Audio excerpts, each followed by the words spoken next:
ગુજરાતમાં ક્ષત્રિય સમાજનો વિવાદ શાંત થવાનું નામ નથી લઈ રહ્યો અને ભાજપમાં જૂથવાદ પણ શાંત થવાનું નામ નથી લઈ રહ્યો અને જામનગર આમ આદમી પાર્ટીના કાર્યકર્તાઓ પણ બીજેપીમાં જોડાઈ ગયા છે। તો આવો જોઈએ આજનું આપણું આ ઇલેક્શન એક્સપ્રેસ। નમસ્કાર, જમાત સાથે હું છું પાર્થ।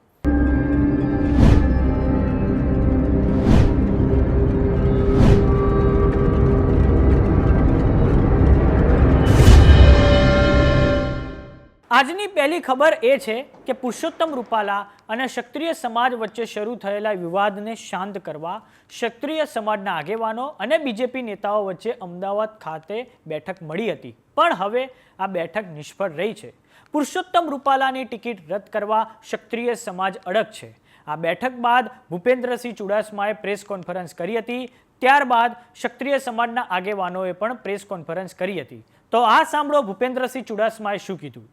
અમે બધાને સાંભળ્યા વારાફરતી, પણ બધા જ લોકોએ એક જ વાત કરી કે અમને એક જ વાત મંજૂર છે કે પાર્ટી રૂપાલા સાહેબને ત્યાંથી ખસેડી લે। આ સિવાય અમને એક પણ વાત મંજૂર નથી। અમે બધાએ ફરીવાર પણ પુનઃવિચાર કરવા માટે પણ વિનંતી કરી, પણ અહીંયા જ અમારી હાજરીમાં એમણે સર્વાનુમતે અમને એ જણાવ્યું કે અમને તમે જે વાત લઈને પુરુષોત્તમભાઈને માફી આપવાની વાત લઈને આવ્યા છો એ વાત અમને મંજૂર નથી। મેં આ જ વાત અમારા સૌના વચ્ચે એક કોર કમિટી સમક્ષ રજૂ કરી। આ પછી સાંભળો ક્ષત્રિય સમાજની સંકલન સમિતિએ પ્રેસ કોન્ફરન્સમાં શું કીધું। જ્યારથી આ પ્રશ્ન ઊભો થયો ત્યારથી એ પ્રશ્નમાં જે કાંઈ અલગ અલગ વળાંક આવ્યા અને આ એક સંસ્કૃતિના મુદ્દા ઉપર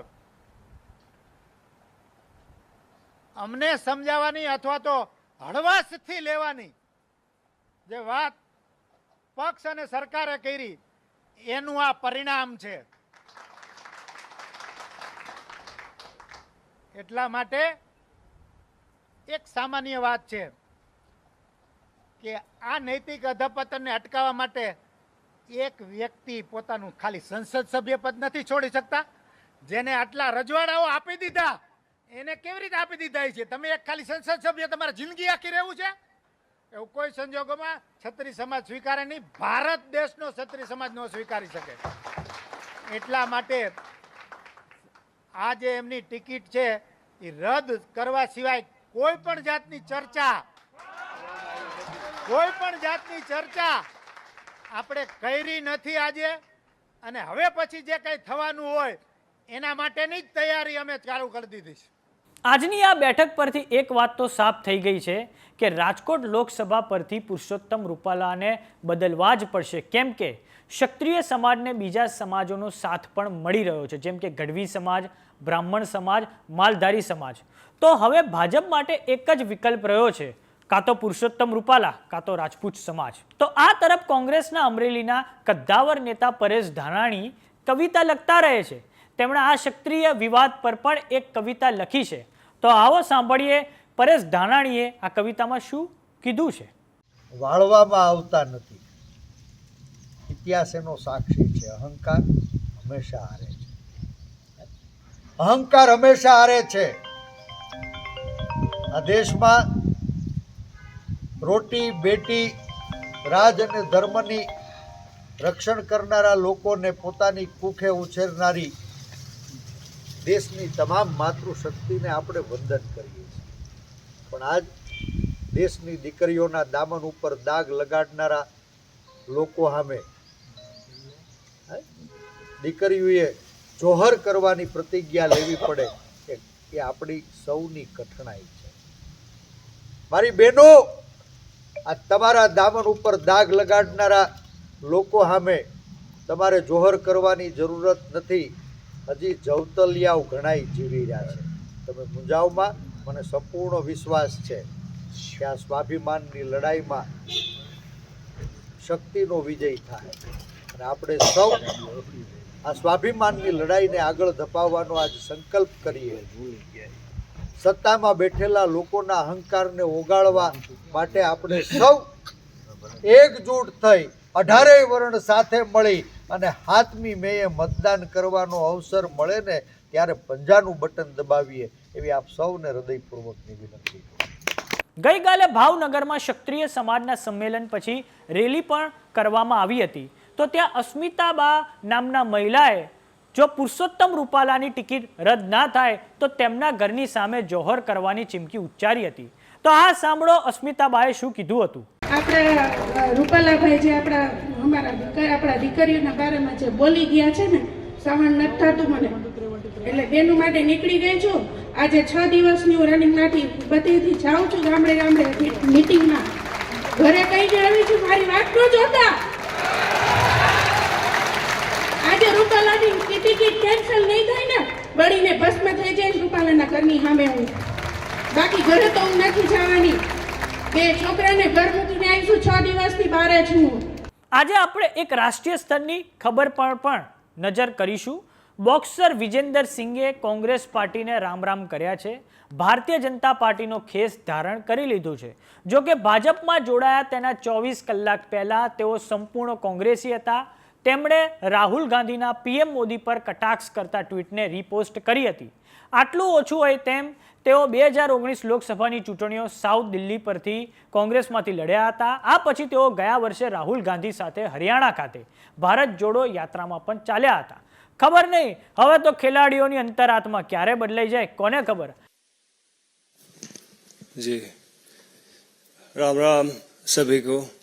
मैं बॉक्सर विजेंद्र सिंह और माननीय प्रधानमंत्री नरेंद्र मोदी जी, हमारे होम मिनिस्टर अमित शाह जी, अध्यक्ष जेपी नड्डा जी, तावड़े जी, मैंग जी के नेतृत्व में मैं आज बीजेपी में शामिल हो रहा हूं और एक तरह से कहते घर वापसी हो रही है मेरी. तकरीबन 19 में मैं चुनाव लड़ा था और ऑलमोस्ट 5 साल होने वाले हैं, अभी 4 साल होने वाले हैं.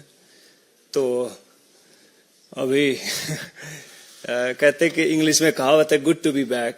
तो काफ़ी अच्छा लग रहा है और जिस तरह से मान सम्मान खिलाड़ियों का देश विदेश में बढ़ा है वो काबिल तारीफ है.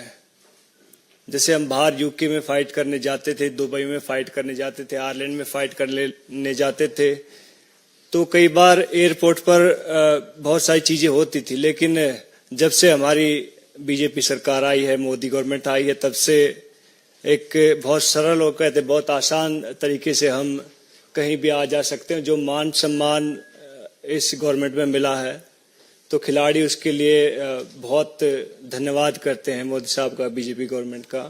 और मैं चाहूँगा कि इस गवर्नमेंट में रहकर मैं ज़्यादा से ज़्यादा लोगों का भला कर सकूँ, लोगों को सही राह दिखा सकूँ. और मैं पहले वाला विजेंदर हूँ और जो भी मेरे को लगेगा गलत है, गलत को गलत कहूँगा, सही को सही कहूँगा. जय हिंद, जय भारत. તો આ તરફ આમ આદમી પાર્ટી માટે જામનગરથી ખરાબ સમાચાર આવી રહ્યા છે. આમ આદમી પાર્ટીના ગત વિધાનસભા ચૂંટણીના ઉમેદવાર અને જામનગર શહેરના આમ આદમી પાર્ટીના પ્રમુખ કરશનભાઈ કરમૂર આમ આદમી પાર્ટી સાથેથી છેડો ફાડીને ભાજપના રંગે રંગાયા છે. તેમની સાથે કોંગ્રેસ અને આમ આદમી પાર્ટી એમ બંને પાર્ટીઓમાંથી અંદાજિત 400થી વધુ કાર્યકર્તાઓ અને હોદ્દેદારો ભાજપમાં જોડાયા છે.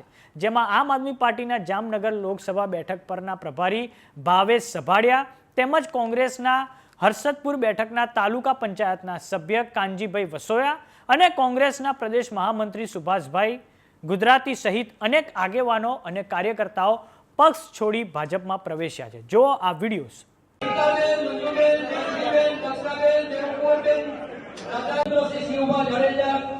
हार्दिक कटारा, मिलनभाई वसोया, कुलदीप सिंह जाडेजा, मिलनगिरी गोस्वामी, मितेश भाई, रमणीभाई अटाला.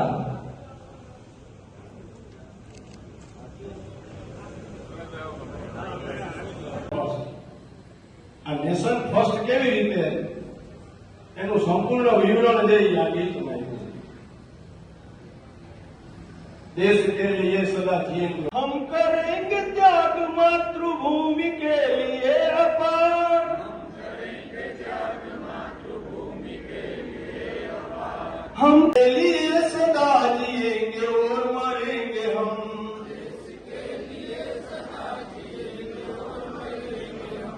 देश का ही भाग्य अपना भाग्य એમની સાથે આમ આદમી પાર્ટીના મહામંત્રી આશીષભાઈ કંટારિયા, ભારતીય જનતા પાર્ટીના પૂર્વ મંત્રી હતા, ઉપપ્રમુખ હતા, એમને પણ વિનંતી કે પધારે અને કેસ ધારણ કરી અને પ્રવેશ મેળવે. ત્યાર પછી આમ આદમી પાર્ટીના આશીષભાઈ સોજીત્રા, આમ આદમી પાર્ટીના ઉપપ્રમુખ શ્રી આશીષભાઈ સોજીત્રાને વિનંતી કરીશ કે આપ પધારો અને કેસ અને રૂપી ફેરાવી આગેવાનો દ્વારા આપનું હાર્દિક સ્વાગત કરીએ છીએ. જામનગર જિલ્લાના કાર્યકર્તા પણ આપણી સાથે જોડાઈ રહ્યા છે. એવા તાલુકા પંચાયતના સભ્ય હર્ષદપુરના શ્રી કાનજીભાઈ તુલસીભાઈ વસોયા એ પણ આજે આપણી સાથે જોડાઈ રહ્યા છે. પધારો કાનજીભાઈ તુલસીભાઈ વસોયા.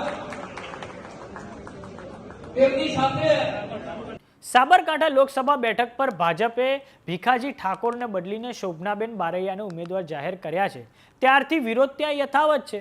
ભાજપ ધારાસભ્ય વીડી ઝાલા એક મીટિંગ દરમિયાન ભાન ભૂલ્યા હતા, જેમાં તેમને કવરેજ કરી રહેલા પત્રકારોને તેમણે ધમકાવ્યા હતા. જે બાદ ભાજપના જ કાર્યકરો પત્રકારોના સમર્થનમાં આવી ગયા હતા અને જાહેરમાં જ હિંમતનગરના ધારાસભ્ય વીડી ઝાલાનો ઉઘડો લીધો હતો. આ જુઓ વિડીયો. પક્ષની મીટિંગ છે, પક્ષની મીટિંગમાં તારે બધું કરવાની જરૂર છે.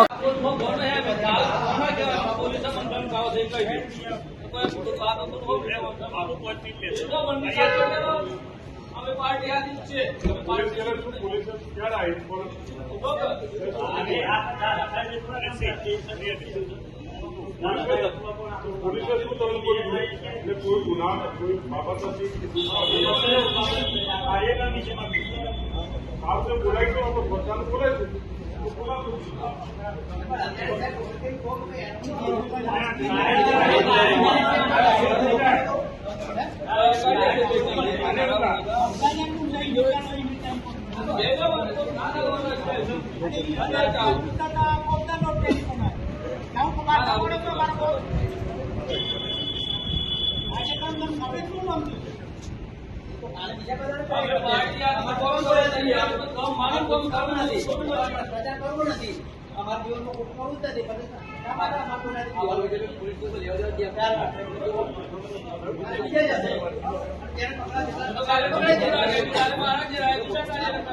આ પોલીસ તો કવચ છે તો 25 બોમ્બ બગડી જાય હોતા અમે પાર્ટી માટે કીએ આ ઉલ્લાસ થાય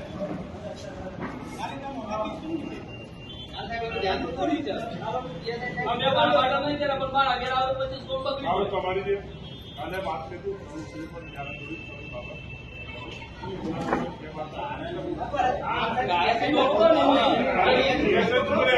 ફોન કરી તમારે પીએસઆઈ કેમ કહે